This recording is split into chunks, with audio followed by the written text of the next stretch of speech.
a Dios experimentamos muchas luchas y batallas. Sería como una característica particular. Y siempre la mujer que Dios nos ha puesto al lado es una pieza clave para animarnos, para impulsarnos, para orar por nosotros. Ellos son una pareja de muchísimo valor para esta iglesia.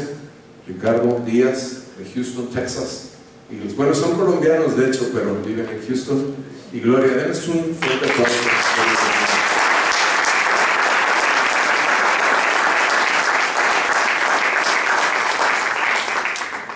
Damos gracias a Dios por ver la obra de la vida de Armando y Sara en particular, pero también en cada uno de ustedes. Aquel que comenzó la buena obra en ustedes la perfeccionará. ¿Hasta cuándo? Hasta el día de Jesucristo. Cuando Él venga o cuando ustedes, cada uno de nosotros, vayamos a casa. No se desanimen, sigan trabajando y manténganse firmes, permanezcan en la palabra y en la persona de Jesús. Gracias.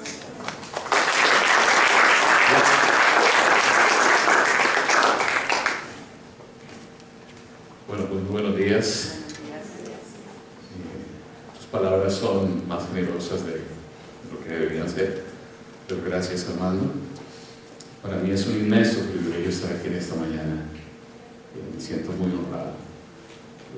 Creo que el mayor honor, el mayor gozo de mi vida que Dios me haya dado es compartir su palabra. Amo apasionadamente su palabra, lo digo casi con lágrimas. Esta mañana, mientras que caminaba antes de venir, que Armando me encontró, le decía al Señor todo este esfuerzo y lo que hayamos podido hacer nosotros, que no es tanto, ha valido la pena, porque en Guadalajara esté creciendo una iglesia que está firmada en la palabra de Él, que oye la voz de su pastor y la sigue. Y ese es el privilegio que tengo. Y por eso vamos a lo que venimos, a oír su palabra, ¿no? Y permítame iniciar con una experiencia muy personal, si ustedes me permiten, casi ridícula, pero muy real. Esto es el año de 1968, cuando tenía 12 años de edad, era un adolescente, un preadolescente, especialmente en esos años, cuando éramos un poco más retrasados mentales que ahora. Y en ese entonces el Papa Pablo VI, hablando del catolicismo, Juan Pablo, me encantó tu dinámica de darnos la paz, hemos perdido cosas de mucho valor, visitó a Colombia. Yo nací en el contexto de una iglesia, de una familia, muy católica, que me dio los fundamentos de lo que soy hoy en términos de los valores del Evangelio. Digo que más tarde conocería al tren verdadero que correría sobre la carretera que mis padres habían construido con lo mejor de sí en mi ser. Y recuerdo que visitó el Papa en Colombia, y el día que el Papa se iba, yo tuve un día terrible, tenía 12 años, hice todas las travesuras que ustedes se puedan imaginar, cometí todos los actos de impureza que una persona de 12 años podría cometer, no, estoy haciéndome vulnerable. Y esa noche, cuando me acosté, recuerdo que como a las 7 de la noche por la televisión vimos la partida del Papa de regreso a Roma. Vimos cuando el avión de Italia despegó rumbo a Roma en medio de la emoción que había causado. Y yo me fui a mi cama y no pude dormir, porque estaba absolutamente convencido que como producto de mi conducta de todo el día, el avión se caería y el Papa moriría. Digo que es una experiencia casi ridícula, pero muy real, porque reflejaba en buena medida el concepto que yo tenía de Dios.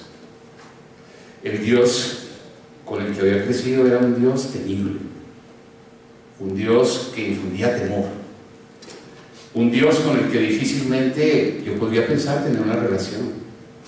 Era un Dios al que le tenía que cumplir una serie de normas, una serie de pautas, estar al día con Él, ¿verdad? Cosa que me costaba muchísimo trabajo y que me hacía vivir continuamente bajo ese temor, el mismo temor que sentía con la experiencia casi ridícula del Papa, el temor de mi vida. ¿Qué va a pasar con mi vida? No soy capaz, mi vida está llena de impureza, otra vez te quedé mal, no pude dar tu norma. Y tengo que confesar que cuando llevaba una vida organizada, con cierto orden, en el fondo había tremendo vacío, había una tremenda soledad. En el fondo, mi corazón sentía que mi vida no tenía dirección, que no tenía un gran propósito, me sentía solo, Y en ese contexto, unos años más tarde, alguien me habló de Jesús.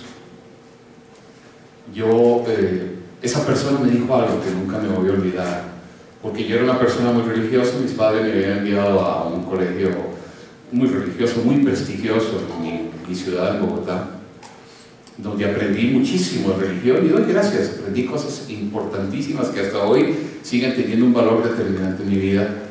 Pero esa persona que me habló de Jesús un día, el amor de Jesús, me dijo: Ricardo, tú sabes de Dios, pero tú no conoces a Dios, ¿no? Yo en mi colegio cantaba en latín, en ese entonces, el cantuner con el pangelingo, y hacía tantas cosas, ¿verdad? Sabía de Dios, pero no había conocido a Dios. Y esa persona me dijo: Dios te ama. Dios es un Dios que quiere tener una comunión contigo. Dios es un Dios con el que te puedes relacionar. Dios no es ese tirano ni ese ser temible que tiene una lista de chequeo para ver qué estás haciendo y qué no estás haciendo. Porque quiere bendecirte, quiere extenderte su amor, quiere que tú le conozcas y entrar en comunión contigo. Y me compartió, recuerdo, fue uno de los primeros versículos que escuché de la Biblia, un versículo que tal vez tú hayas escuchado también. Algunos dicen que es el versículo más conocido de la Biblia, lo ponen en algunos estadios de fútbol, en conciertos. Ahí dice Juan 3:16. Y es un versículo precioso que la mayoría lo conocemos. Dice: porque de tal manera amó Dios al mundo, que dio a su Hijo unigénito, para que todo aquel que cree en Él no se pierda, mas tenga vida eterna. Seguramente lo hemos oído muchas veces y ustedes dirán: bueno, vinimos a ver si este Ricardo nos contaba algo diferente. Pero este versículo para mí es el centro de lo que creemos. Es el versículo que hace evidente el carácter del Dios en que creemos. Es el versículo que nos da a conocer ese Dios que nos ama, ¿verdad? Y me di cuenta cuán importante era poder llegar a conocer, a discernir, a entender lo que este versículo nos enseña. Y esta mañana quiero mirar un poco ese versículo con ustedes, pero me di cuenta también de algo muy importante. Hace muchos años, cuando era un niño también, yo creo que más o menos por la misma época, me llamaba la atención jugar tenis. Entonces le dije a mi mamá: me encantaría jugar tenis. Y no eran aquellos tiempos de hoy donde los padres tienen todos los recursos, y si el hijo quiere jugar golf, lo puede jugar golf, y si quiere tocar piano, lo puede tocar piano, y si quiere tocar el saxofón, lo puede saxofón, y si quiere estudiar alemán, lo puede estudiar alemán. No, son unos padres increíbles, pero no habían tantos recursos, ni era el estilo de esa época. Y todo lo que hizo mi mamá fue que en un viaje a los Estados Unidos me compró una raqueta de tenis.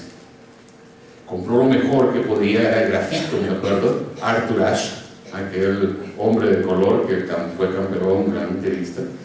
Vino de su viaje y me dijo: ¿quieres aprender a jugar tenis? Aquí está tu raqueta. Es todo.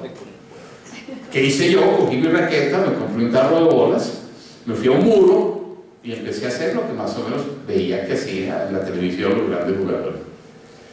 Y llegué a ser capaz de jugar aceptablemente. Pero unos años más tarde decidí tomar clases cuando ya era un adulto, porque quería hacerlo bien.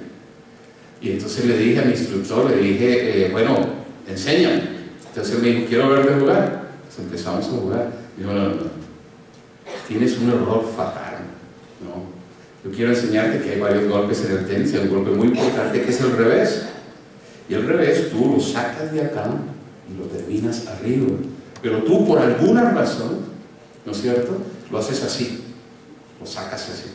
Y así nunca vas a poder jugar tenis. Tienes que ir a casa, te consigues una raqueta vieja, te pones un ladrillo pesado o una piedra pesada y todo el día le das hasta que puedas corregir el error que tienes para que puedas llegar a jugar bien tenis. Y yo me doy cuenta, ustedes dirán: ¿a qué viene esto esta mañana? Que muchas veces, para poder entender el amor de Dios en toda su magnitud, en todo su significado, tenemos que corregir algunas cosas que hemos entendido siempre como si fueran la verdad, pero que no corresponden realmente a lo que el Señor nos enseña en su palabra. Por eso, al mirar este versículo hoy, quiero mirar 4 cosas, 4 errores que quizás debemos corregir y que nos pueden llegar a permitir a entender en plenitud lo que significa que Dios te ama y que Dios me ama. 4 cosas. De repente yo sé que hay personas que toman notas y voy a marcarlas para que las recuerden y ojalá que de alguna manera todos podamos llevarlos a casa, esas 4 cosas que nos muestran cómo es el amor de Dios verdadero que tiene por nosotros. La primera, ¿no es cierto?, es la naturaleza del amor, ¿no? Fíjense ustedes que el versículo empieza diciendo, porque de tal manera amó, ¿no? Porque de tal manera. O sea, están hablando de un amor sin igual, de unas características que no conocemos. Está diciendo, mire, este amor de Dios es increíble, de tal manera, de una manera increíble, no es un amor como cualquier otro. No nos amó de cualquier manera, sino de una manera extraordinaria. Y ahí es donde tenemos que empezar, ¿no es cierto?, nosotros a revisar lo que significa el amor de Dios, ¿verdad? Un amor extraordinario, un amor que no es un amor cualquiera. Y en eso nos damos cuenta cuando corregimos las ideas falsas que tenemos. Porque nos damos cuenta que hoy, por ejemplo, cuando hablamos de amor, ¿no es cierto?, le llamamos amor a un acto muchas veces ocasional y casi animal, ¿verdad? Y entonces decimos hacer el amor. Y de esta manera empezamos a desvirtuar, a distorsionar, a cambiar la naturaleza de lo que es el amor verdadero, y cuando lo asimilamos a la realidad de Dios, perdemos de perspectiva lo que realmente significa. Yo no soy médico, pero yo vivo en los Estados Unidos, y en Estados Unidos la gente ama todo. I love pizza, I love this car, ¿no? Amamos todo, cosas. No sé si también en México uno ama de todo, ¿no? Desde la comida, al carro que quiero tener, al vestido que me quiero poner, ¿no? Y empezamos entonces a desvirtuar de muchas maneras ese amor, lo que es el amor en su esencia, ¿no?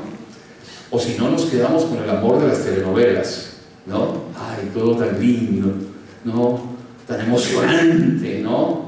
Pero generalmente tan irreal. Qué tremenda distancia entre aquellas cosas que vemos en el cine o en la televisión de lo que significa el amor a lo que en realidad es el amor, con todas sus implicaciones. O en el mejor de los escenarios, funcionamos a partir de un amor que es totalmente condicional, ¿no? Yo te amo si tú me amas, ¿no? Es más o menos el estilo de amor, y de alguna manera ese trueque que hacíamos con Dios y que seguimos haciendo cuando le decimos yo me porto bien, entonces tú me bendices. ¿Nos hemos dado cuenta de eso? Que siempre tratamos de negociar con Dios, ¿no? Hoy voy a la iglesia, hoy se me voy a la iglesia del hotel, hoy no puedo faltar, porque si no voy, Dios no me bendice, y si voy, Él sí me bendice. Y seguimos en ese tipo de trueque económico de que yo te doy y tú me das. Un amor condicional, ¿no? En estos días estaba con mi esposa en nuestro auto y supe de alguien que no se portó bien conmigo como líder, como pastor. Había tenido una conducta ingrata. Y yo me quejaba, ¿no? Esas cosas que solo hablamos con la esposa, ¿no? La intimidad de la vida conyugal. Y le dije, oye, qué ingratitud, qué ingratitud. Y me di cuenta luego pensando que si bien el que reflexionara de esa manera era válido porque esa persona había sido ingrata conmigo, la reacción que yo tenía era el producto de la expectativa que yo tenía que Él retribuyera a lo que había hecho por Él con sus propios actos y conducta. O sea, siempre es un amor condicional, te doy y tú me das. Como podríamos hablar de eso en el matrimonio, pero eso será en otra oportunidad, ¿verdad? Pero este amor no es así. La naturaleza de este amor no es así. Y por eso el evangelista Juan empieza diciendo, es que Dios amó de una manera increíble, de una manera que no entendemos, que no podemos medir, hay veces en los estándares humanos. Es un amor sin igual, es un amor sacrificial, no es un amor glandular, no es un amor condicionado, no es un amor romántico, simplista, vacío, no es un amor animal, sexual simplemente, sino un amor profundo, es un amor sacrificial. Y lo primero que vamos a tener que cambiar para poder entender el amor de Dios, y sobre todo no para entenderlo acá, sino para vivirlo aquí, para sentirlo, como tú decías, Juan Pablo, en tu oración, para enamorarnos más de ti, es poder entender cuál es la naturaleza de ese amor sacrificial que Dios tiene para con nosotros. Por eso lo vamos a entender un poco mejor más adelante cuando lleguemos al instrumento de ese amor. Pero lo primero es la naturaleza del amor. Recuerda, no podemos seguir sacando el revés así. No esperemos entender el amor de Dios cuando queremos ponerlo en el nivel y en las características del amor humano que vivimos muchas veces con nuestras limitaciones y con nuestros condicionamientos. Primero, la naturaleza. En segundo lugar, el beneficiario del amor. El beneficiario. ¿Y ustedes qué dice? Porque de tal manera amó Dios a los de la iglesia, a los que se porten bien, ¿no? A los que tengan una tradición religiosa de años, a los que sean buenos esposos. No, dice que amó al mundo, ¿no? Porque de tal manera amó Dios al mundo, ¿no? Que dio a su Hijo unigénito para que todo aquel que en él crea, y bueno, vamos a hablar un poquitico de eso también.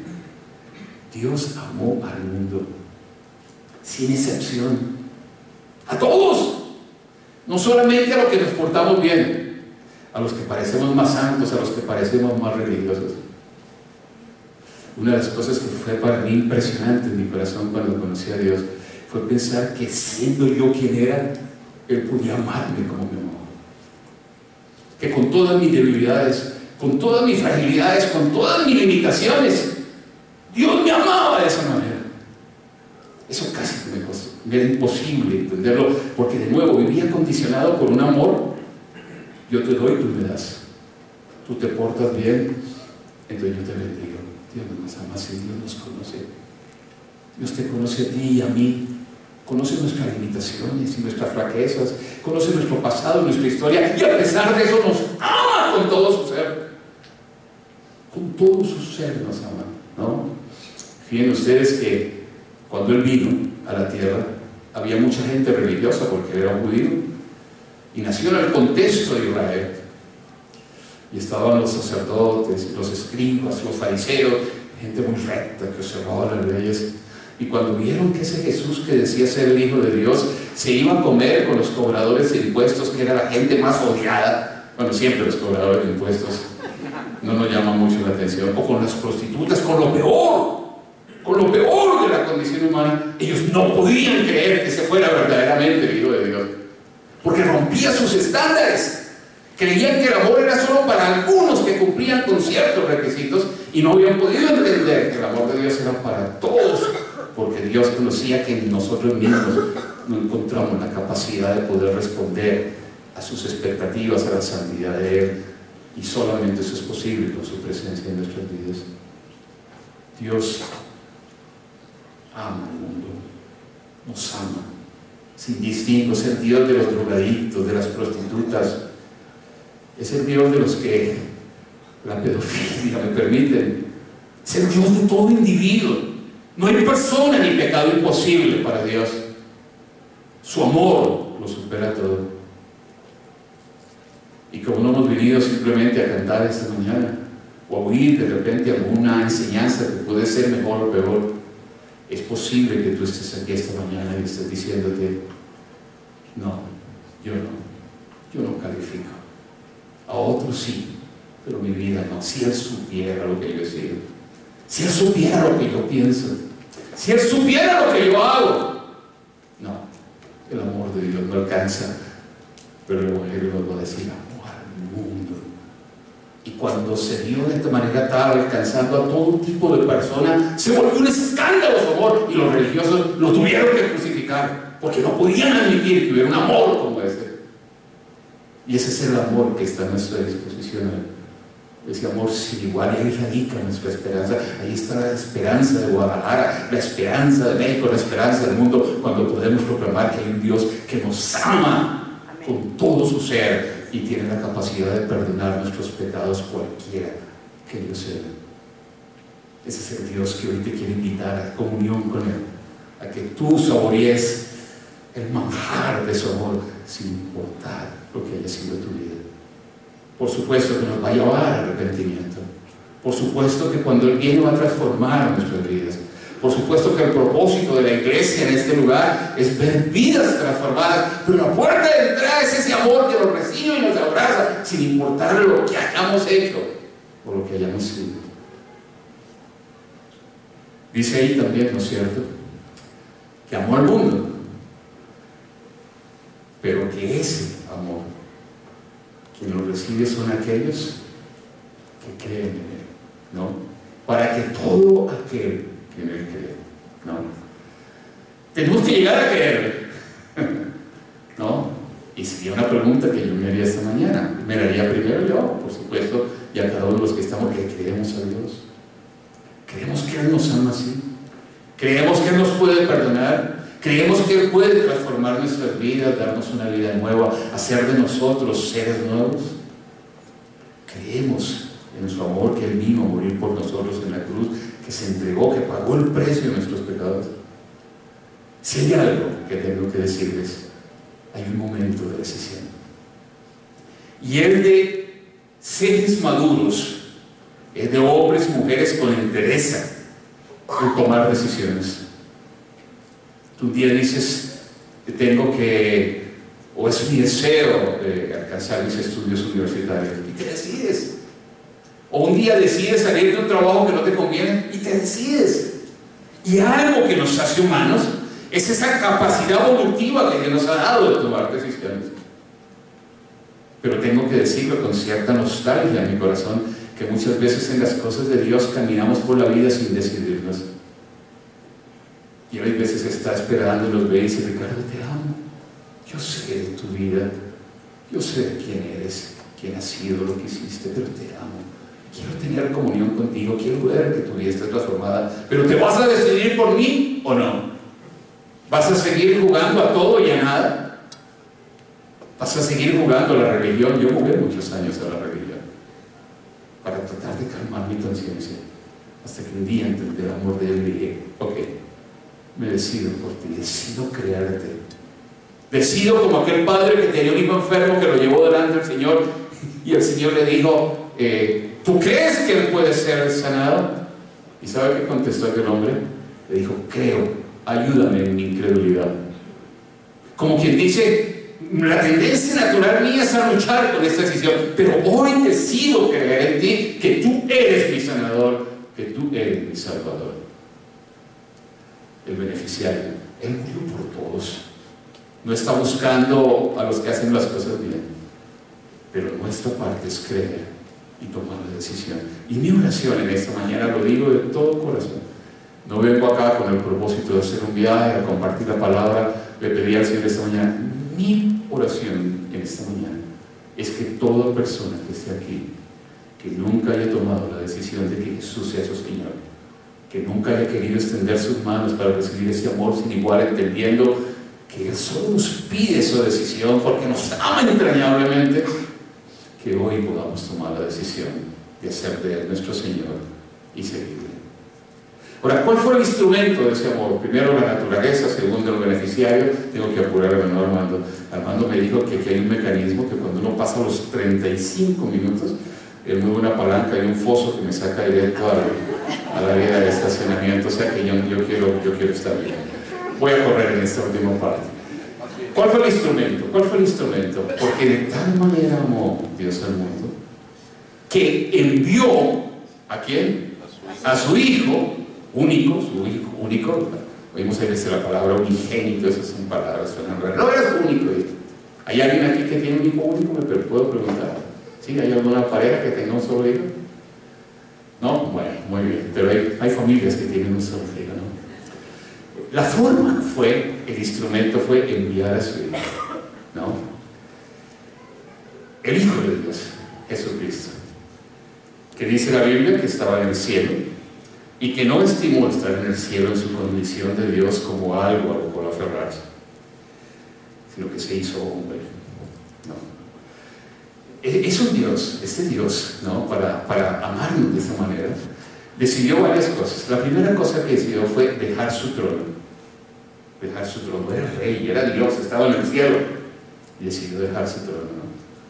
Yo estaba unos meses atrás en España, estuve trabajando, sirviendo allí unos buenos días y bueno, allí hay mucho de la realeza en Europa, ¿no? Y yo me ponía a pensar qué bueno sería que estas realezas de Europa que gastan tanto dinero, millones y millones de dólares y euros, un día se dieran cuenta que todos somos iguales, que qué sangre azul ni qué cuento. Y que de repente renunciara a esos derechos y un día el rey saliera por la televisión y dijera, pues, ¿qué es esta bobada? Que yo soy mejor que ustedes. No, ya me paso a vivir, ¿qué palacio? Me voy allí. ¿Qué les parece fácil? No, es que los reyes de la tierra no están dispuestos a renunciar a sus derechos. Es más, bajémonos de los reyes de la tierra y pensemos en cada uno de nosotros. ¿Cuántos de nosotros estamos dispuestos a renunciar a aquellos derechos que queremos tener? No, yo soy el licenciado Ricardo Rodríguez. No se me olvide. Yo soy el ingeniero, un doctor. Usted no sabe quién soy yo. ¿Cuánto nos cuesta, verdad? Pero este Dios, dice la Biblia, renunció al derecho de su trono y se hizo hombre. Cuando estudiaba en la universidad en los Estados Unidos, me costaba caminar, me encantaba por un hall que había donde estaban las oficinas de los profesores, porque los profesores, hombres eruditos, ponían siempre cosas allí interesantes que ver. Y un día vi un póster, un afiche, dicen aquí, muy interesante, donde se veía la esfinge de Nerón, la de Napoleón, la de Hitler, y decía lo siguiente: muchos hombres a lo largo de la historia pretendieron ser dioses, pero solo un Dios se hizo hombre. Eso es lo exclusivo del cristianismo. Ese Dios que se despojó de sus derechos, ese Dios que dejó la comodidad de sus siervos, ese Dios que se hizo hombre, que se vistió de humanidad, que vino a morar en medio nuestro, dice el evangelista Juan, ¿no? Puso su tienda, es lo que quiere decir la palabra en el original, puso su tienda porque era una época de nómadas, vino y construyó allí su tienda para habitar con nosotros. Se vistió de carne, entendió los dolores, tuvo hambre, tuvo sed, fue traicionado. Ese es el tipo de Dios, ese es el instrumento de ese amor. Un Dios que entendió hacerse hombre. Eso es único. Cuando yo hablo, me invitan a algunas partes para compartir sobre la exclusividad del cristianismo. Eso es único del cristianismo, el Dios que se hizo hombre por amor a ti, por amor a mí, para pagar en la cruz del Calvario el precio de todas esas iniquidades que están en nuestra lista y decir: tu cuenta está pagada, yo le he pagado, ahora ven y disfruta de mi amor, de mi gracia, de mi esperanza, de mi salvación. Es un Dios increíble. Y es un Dios, déjenme decirles esto, y quiero hablar del Padre. Recuerdan que es un Dios trino, Padre, Hijo, Espíritu Santo, que entregó a su Hijo único, es lo que dice, porque de tal manera amó Dios al mundo que dio a su Hijo único. ¿Para qué? ¿Para qué lo dio? Para que muriera, ¿no?, en la cruz del Calvario por las culpas de otros, por mis pecados, por mis mentiras, por mis engaños, por mis impurezas, por todo eso, por la lista de cada uno de nosotros, ¿no? Yo un día me puse a pensar, quizás tontamente, si les parece esto tonto, se lo comparto. Y a ver, déjame hacer este ejemplo. Juan Pablo, bueno, tú no tienes un hijo, yo tiene varios, ¿no? Pero un día yo vengo y te digo: Juan Pablo, tú eres mi amigo, ¿no es cierto? Tú me miras y me dices: sí, yo soy tu amigo, Ricardo, tú me aprecias. Hombre, sí, Ricardo, te aprecio. Tú harías cualquier cosa por mí. Hombre, sí, yo haría cualquier cosa. Mira, me puse con algunos negocios, con el cartel de Sinaloa, y la regué. Y cuando uno la riega con eso, no hay alternativa. El capo me hizo saber que estoy condenado, pero que si encuentro un amigo que me preste al hijo para que muera en lugar mío, me salvo. Juan Pablo, tú eres mi amigo. Me acabas de decir que harías cualquier cosa por mí, ¿verdad? Préstame a tu Elías para que muera en lugar.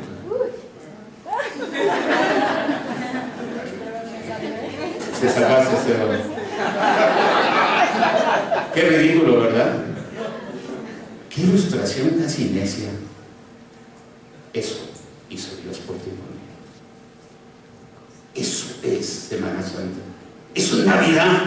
No es regalo, no es fiesta, no es paseo en Vallarta. Es celebrar que un día nos amó tanto que dio lo mejor, que era su propio Hijo por ti y por mí. Y que cuando lo iban a crucificar, la gente lo escupía y lo flagelaban y se burlaba, y él estaba listo a mandar una legión de ángeles para rescatarlo. Y dijo: no, no, no, me voy a resistir por amor a Armando, a Sara, a Ricardo, a Pablo, a Vivi, a Sergio, para que mi hijo muera, para que en esa muerte ellos tengan esperanza. Es un amor extraordinario. No es un amor romántico, no es un amor simplista, no es un amor condicionado, es un amor sacrificial, donde Dios dio lo mejor de sí por cada uno de nosotros. corrigiendo eso, ¿no? Y entendiendo cómo es ese amor, porque hemos pensado que es un amor diferente de manufactura humana. Y tenemos que entender quiénes fueron los beneficiarios y cómo tenemos que tomar una decisión frente a ese amor. Y tenemos que entender quién fue el instrumento, lo que significó que Cristo muriera en la cruz del Calvario por tu pecado, por mi pecado. ¡Qué increíble! Finalmente, debo finalizar. Temo a los cocodrilos ahí en la zona de parqueo, ¿verdad? El propósito dice: para que no te pierdas, sino que tengas vida eterna. Yo estaba pensando ayer, nunca se me había venido, muchas veces estudié este pasaje, lo he enseñado, pero me puse a pensar en la palabra perderse, ¿no? Para que no te pierdas, ¿no? Hay veces te has perdido alguna vez, ¿no? En alguna parte te has perdido, como que estás desorientado, como que no sabes para dónde coger, y cuando por un buen rato estás perdido, ¿no es cierto?, te empieza una angustia increíble, sientes que te vas a morir. A ver, papás que están acá, padres, ¿alguna vez se te ha perdido un hijo? Una vez se me perdió mi hijo, ¿te acuerdas? ¡Wow! Era la agonía, porque lo que seguía era la muerte, tal vez el secuestro, tal vez el abuso, tal vez el asesinato, o sea, perderse la muerte. Y yo pensaba ayer en estas palabras: para que no te pierdas, para que tengas dirección, para que estés protegido, para que estés seguro, para que sepas a dónde vayas, para que no te espere la muerte, la violación, la desesperanza, lo peor que te puede pasar. Digámonos la verdad en esta mañana, porque hemos venido para que Dios nos hable. Hay veces andamos así como perdidos en la vida, ¿no? Y le apuntamos a esto y a aquello, y entramos en este negocio, tomamos este curso, tratamos de hacer cosas, y cuando llegamos en la noche a casa y cerramos las ventanas y quedamos en el silencio de nuestro corazón, nos caen las lágrimas de los ojos porque nos sentimos que estamos perdidos y sin dirección, ¿verdad? Y Dios envió a su Hijo para darnos vida, para que tengamos dirección y sentido, propósito, para que no estemos perdidos, para que no andemos dando tumbos, como quien conduce su auto y se choca con un poste, se sale de la vía, sino para que Él tome el timón de nuestras vidas y vayamos firmes en la dirección y en el propósito que Él tiene para cada uno de nosotros, para que no se pierdan, para que encuentren el rumbo, para que tengan propósito y dirección. Mi oración esta mañana es la mía, de verdad: Señor, ayúdame cada día a encontrar tu dirección, tu camino, tu rumbo, a mantenerme en tu ruta, porque en tu ruta estoy seguro. Y luego dice, termino: para que tengan vida eterna. Yo podría partir esas palabras en dos: vida y vida eterna. Déjenme decirles, lo primero que va a pasar cuando conocemos a Cristo, y de eso quiero hablar el martes, les invito muy especialmente, no por mí, pero verdad que quiero compartir algo muy importante para nuestras vidas. Lo primero que va a ocurrir, y tiene que ver con lo del martes en la primera etapa de la vida, es que empezamos a encontrar una realidad nueva. Y empezamos a encontrar una vida transformada, y empezamos a encontrar sabiduría y consejo, provisión. Y damos gracias al Señor y levantamos las manos, y esa es una vida que Dios nos ofrece cuando venimos a Él. Él nos quiere dar vida, es uno de sus propósitos. Y si tú no le conoces a Él, ven a beber de Jesús, porque Él dijo: yo soy el camino, la verdad y la vida, y en Él verdaderamente vamos a tener vida. Sin Él vivimos en un mundo que andan como zombies, como muertos por las calles, sin sentido y sin dirección, con tanta ciencia, con tanta tecnología, con tanto conocimiento, pero con tanta soledad, tanta depresión, tanto estrés, tanta muerte. Pero Él nos va a dar vida, y eso es lo primero. Él nos va a dar vida eterna. Y yo tengo que ser aquí muy honesto con ustedes. Algunos dicen: ven a Cristo y todo se soluciona. Eso no es así muchas veces. Muchas veces optar por seguir a Cristo es tener que nadar contra la corriente. Y una de las cosas que no entendemos muchas veces en la iglesia, y de esto me voy a emplearlo más el día martes, es: ¿por qué si tengo a Cristo no me salen todas las cosas como quisiera? ¿Por qué si tengo a Cristo no encuentro las bendiciones, por qué el negocio que me pedí no se da, por qué el carro que quise no lo tengo, por qué la salud que quiero no la tengo. Y es porque al final del día nuestra esperanza está en el cielo. Al final del día ninguno podemos escapar a la realidad de lo que es la vida sobre esta tierra, de lo que significa vivir en un mundo caído de maldad. Maldad desde adentro con nuestro pecado y maldad desde afuera por la naturaleza y las características de un mundo hostil, agresivo, que nos daña, que nos golpea muchas veces. Y a esa realidad de pecado y de muerte no nos podemos escapar ninguno. Mi esposa estaba hablando el día de ayer en casa de Armando y Sara y compartía con la señora, con Rosita, que estaba muy triste por la salud de su madre. Bueno, compartía. Y luego Michelle, la pequeña que es tan aguda, esta chica, le dice: Rosita, no te preocupes. Morirse, eso nos va a pasar a todos. Dijo inclusive algo que no sé si será correcto decirlo acá. Dijo: la mamá de mi papá, creo que fue, está a punto.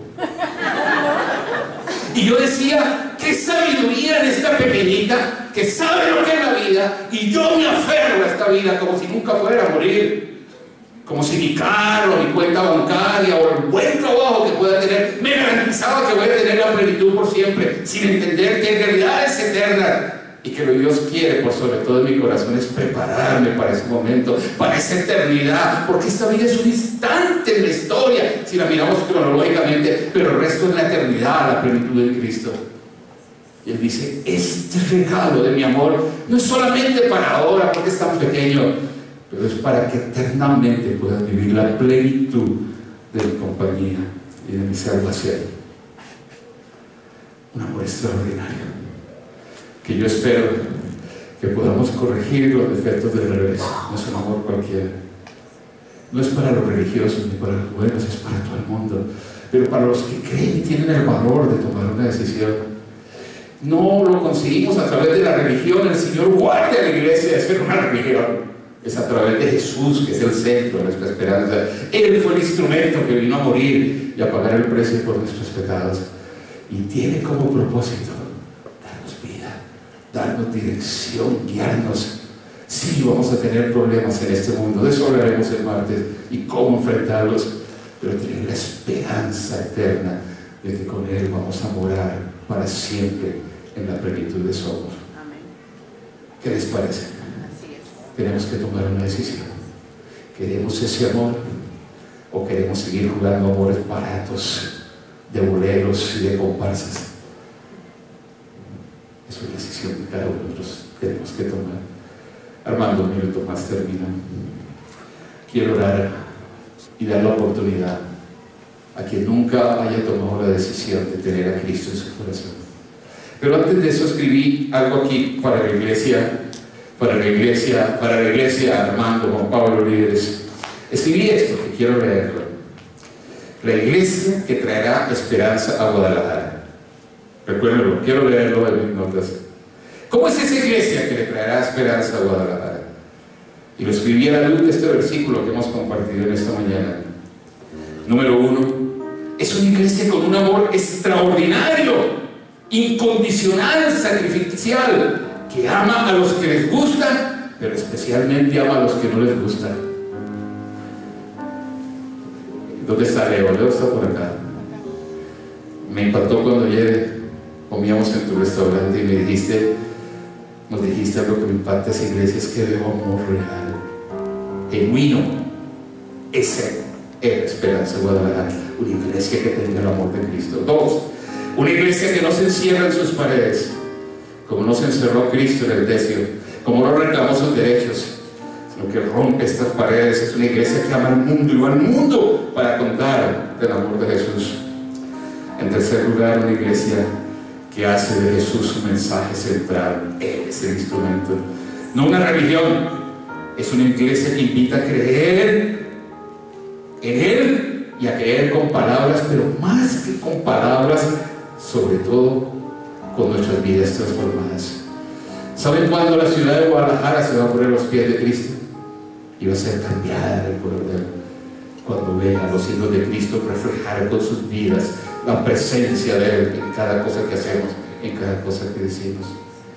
Y finalmente una iglesia que entiende que nuestra esperanza es eterna y que si bien seremos bendecidos en este mundo, entenderemos por sobre todo que en este mundo, mientras que estemos, tendremos aflicción, pero que convierte, escuchen esto, pero que convierte los sufrimientos, y este es el tema de martes, que convierte el dolor en esperanza y en madurez.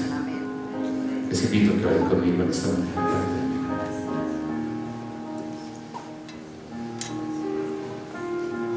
Tomemos unos instantes en silencio. No es el predicador que ha venido de Houston, es su palabra, la palabra de Dios. Y Él está aquí, como Armando decía, mediante su Espíritu Santo. Y yo te animo de todo corazón y con todo respeto que hoy sea un día de decisión en tu vida, en que hoy te decidas por ese amor, en que hoy extiendas tus manos y recibas el amor de Jesús, el amor de Dios, ese amor increíble, ese amor indescriptible.